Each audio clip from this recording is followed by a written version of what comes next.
ఈరోజు మనం స్వామి వివేకానంద గురించి తెలుసుకోబోతున్నాం. కాని ఆయన జీవితాన్ని ఒక విజువల్ జర్నీలా, అంటే ఒక దృశ్య ప్రయాణంలా చూద్దాం. తూర్పుకి పడమరకి మధ్య, పాత నమ్మకాలకి కొత్త ఆలోచనలకీ మధ్య ఆయన ఎలా ఒక వెలుగువంతమైన వారధి కట్టారో ఈ విశ్లేషణలో చూద్దాం. సరే, ముందుగా మనం ఒక ప్రశ్నతో మొదలుపెడదాం. 1893 చికాగో, అప్పటిదాకా ఎవరికీ తెలియని భారతదేశం నుంచి వచ్చిన ఒక సన్యాసి కేవలం 6 మాటలతో, అవును, కేవలం 6 మాటలతో మొత్తం ప్రపంచాన్నే ఎలా కట్టిపడేశారు? అసలు ఏంటా మాటలు? వాటి వెనుకున్న శక్తి ఏంటి? ఆ ప్రశ్నకు సమాధానం తెలియాలంటే మనం ఆయన బాల్యంలోకి వెళ్ళాలి. అక్కడే ఆయన ప్రయాణం మొదలైంది. ఆయన ఆలోచనల్ని, వ్యక్తిత్వాన్ని తీర్చిదిద్దిన ఒక పెద్ద సంఘర్షణ గురించిప్పుడు చూద్దాం. ఆయన 2 విభిన్న ప్రపంచాల మధ్య ఎలా పెరిగారో తెలుసుకుందాం. ఆయన ఎదుర్కొన్న సంఘర్షణ మరెక్కడో కాదు, తన సొంత ఇంట్లోనే మొదలైంది. ఒకవైపు చూస్తే తండ్రి, ఆయన ఒక ఆధునిక లాయర్, పాశ్చాత్య ఆలోచనలున్నవాడు, సంప్రదాయాలను ప్రశ్నించే హేతువాది. మరోవైపు చూస్తే తల్లి, ఆమె పూర్తి భక్తిపరురాలు, పురాణాలు, కథలతో పెరిగిన సంప్రదాయవాది. ఈ రెండింటి మధ్య నరేంద్రుడు, అంటే మన వివేకానందుడి మనసులో ఒక పెద్ద తుఫానే రేగింది. ఆయన మనస్సులో రేగిన తుఫాను, ఆయన అన్వేషణ అంతా ఈ ఒక్క ప్రశ్నలో మనకు కనిపిస్తుంది. ఆయన ఎంతో మందిని అడిగిన ప్రశ్న ఇది. అయ్యా, మీరు దేవుణ్ణి చూశారా? ఇది మామూలు ప్రశ్న కాదండి, సత్యం కోసం ఒక యువకుడు పడుతున్న ఆరాటం. అలా అందర్నీ ప్రశ్నిస్తున్న నరేంద్రుడికి దక్షిణేశ్వర్లో రామకృష్ణ పరమహంస తారసపడ్డారు. ఆయన సందేహానికి ప్రత్యక్ష అనుభవం ఎదురైన క్షణమది. రామకృష్ణగారేమన్నారో తెలుసా? అవును, నేను దేవుణ్ణి చూశాను.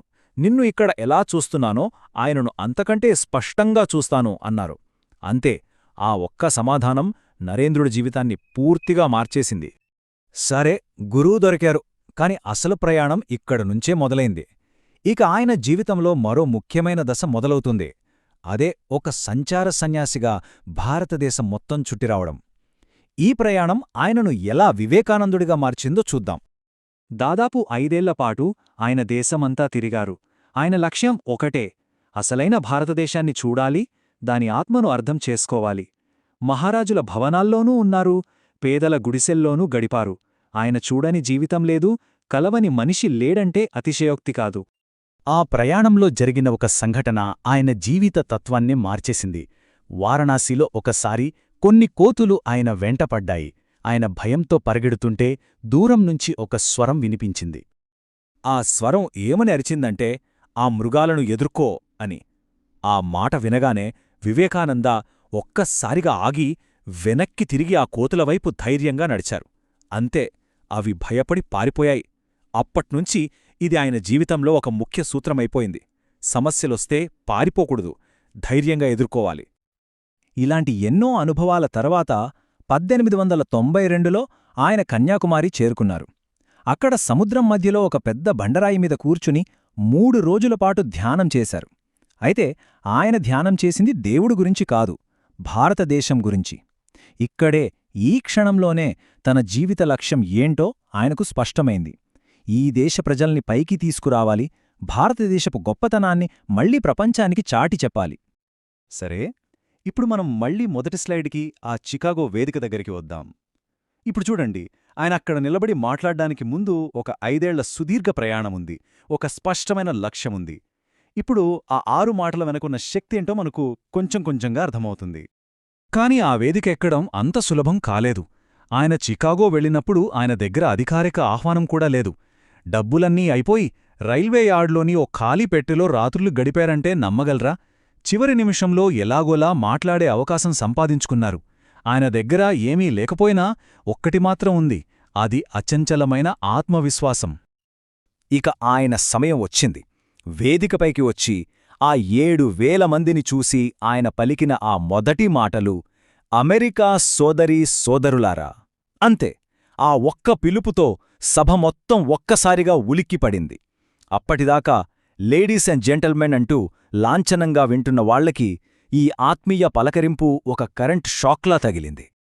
దాని ప్రభావం ఎలాంటిదంటే, దాదాపు 2 నిమిషాలపాటు ఆగకుండా చప్పట్లు కొడుతూనే ఉన్నారు. మరుసటి రోజు పేపర్లన్నీ ఆయన్ని గొప్ప వ్యక్తి అంటూ పొగిడాయి. ఒక్క రాత్రిలో ఆయన ప్రపంచవ్యాప్తంగా ఫేమస్ అయిపోయారు. ఇదంతా కేవలం ఒక్క ప్రసంగంతో. అయితే వివేకానంద కేవలం ప్రసంగాలు చేసి ఆగిపోలేదు. ఆయన మాటలను చేతల్లోకి మార్చారు. తన ఆలోచనలకు ఒక శాశ్వత రూపం ఇవ్వడానికి ఆయన ఏం చేశారో ఇప్పుడు చూద్దాం. ఎందుకంటే ఆయన కేవలం గొప్ప వక్త మాత్రమే కాదు, ఒక గొప్ప వ్యవస్థాపకుడు కూడా. ఆయన తన ఆశయాలను కొన్ని ముఖ్యమైన సంస్థల ద్వారా ముందుకు తీసుకువెళ్లారు. పశ్చిమ దేశాల్లో వేదాంతాన్ని పరిచయం చేయడానికి 1894లో న్యూయార్క్లో వేదాంత సొసైటీని స్థాపించారు. ఇక భారతదేశంలో సేవ చేయడమే అసలైన ఆధ్యాత్మిక సాధన అనే భావనతో 1897లో రామకృష్ణ మిషన్ను ప్రారంభించారు. వీటన్నిటికీ హెడ్క్వార్టర్స్గా 1898లో బేలూరు మఠాన్ని నిర్మించారు. ఆయన వేసిన ఆ బీజం ఈరోజు ఎంత పెద్ద వృక్షమయ్యిందో చెప్పడానికి ఈ ఒక్క నంబర్ చాలు, 295. ఈరోజు ప్రపంచవ్యాప్తంగా 24 దేశాలలో రామకృష్ణ మిషన్ కింద 295 కేంద్రాలు పనిచేస్తున్నాయి. ఇది ఆయన వారసత్వానికి నిలువుటద్దం. ఆయన యువతకు ఇచ్చిన సందేశం కూడా చాలా భిన్నంగా ఉండేది. ఆయన ఏమన్నారంటే, గీత చదవడం కంటే ఫుట్బాల్ ఆడితే మీరు స్వర్గానికి దగ్గరవుతారు అని. ఇది వినడానికి కొంచెం వింతగా ఉన్నా దాని వెనకున్న ఉద్దేశం చాలా గొప్పది. బలహీనంగా ఉండి భగవంతుడు గురించి ఆలోచించడం కన్నా శారీరకంగా మానసికంగా బలంగా ఉండటం ముఖ్యమని ఆయన నమ్మారు. అందుకే మనిషిని తయారుచేసే విద్య కావాలని పిలుపునిచ్చారు. సరే, ఇక మన ఈ దృశ్య ప్రయాణంలో చివరి ఘట్టానికొచ్చేశాం. అదే బేలూరు మఠం. ఇది ఆయన ఆలోచనలకు, ఆయన తత్వానికి రాళ్లతో కట్టిన ఒక రూపం. ఇది కేవలం ఒక గుడి కాదు, అదొక సజీవ సందేశం. ఈ బేలూరు మఠాన్ని ఒక సింఫనీలా, ఒక స్వరలహరిలా డిజైన్ చేశారు. దేనికి సింఫనీ అంటే అన్ని మతాల సామరస్యానికి. ఆ నిర్మాణం ద్వారానే ఆయన తన సందేశాన్ని ఎలా ప్రపంచానికిచ్చారో చూద్దాం. ఒక్కసారి చూడండి, దాని గ్రౌండ్ ప్లాన్ ఒక క్రిస్టియన్ చర్చ్ క్రాస్ ఆకారంలో ఉంటుంది. కిటికీలు, ఆర్చ్లు ఇస్లామిక్ మొఘల్ శైలిలో ఉంటాయి. ఇక పైన ఉన్న గోపురాలు, శిఖరాలు హిందూ, బౌద్ధ దేవాలయాలను గుర్తుచేస్తాయి. ఒకే కట్టడంలో ఇన్ని మతాల కలయిక, ఇదే ఆయన చెప్పిన సర్వమత సామరస్యం. ఇక ఆయన మనందరికిచ్చిన ఒక అద్భుతమైన, కాలాతీతమైన సందేశం: లెమ్ము, మేల్కొనుము, గమ్యం చేరే వరకు ఆగకు. ఈ పిలుపు కేవలం భారతీయులకు మాత్రమే కాదు, తమ లక్ష్యం వైపు అడుగులు వేసే ప్రతి ఒక్కరికీ ఒక గొప్ప ప్రేరణ. సో ఆయన చిన్ననాటి ఇంట్లో మొదలైన ఆ సంఘర్షణ నుంచి బేలూరు మఠంలోనే రాళ్లలో కనిపించే ఈ సామరస్యం వరకు వివేకానంద జీవితమంతా వారధులు కట్టడమే. మరి మనం చూడగలిగేలా, స్పృశించగలిగేలా ఒక వారసత్వాన్ని నిర్మించడమంటే అసలు అర్థమేంటి? ఈ ప్రశ్నతోనే ఈ విశ్లేషణను ముగిద్దాం.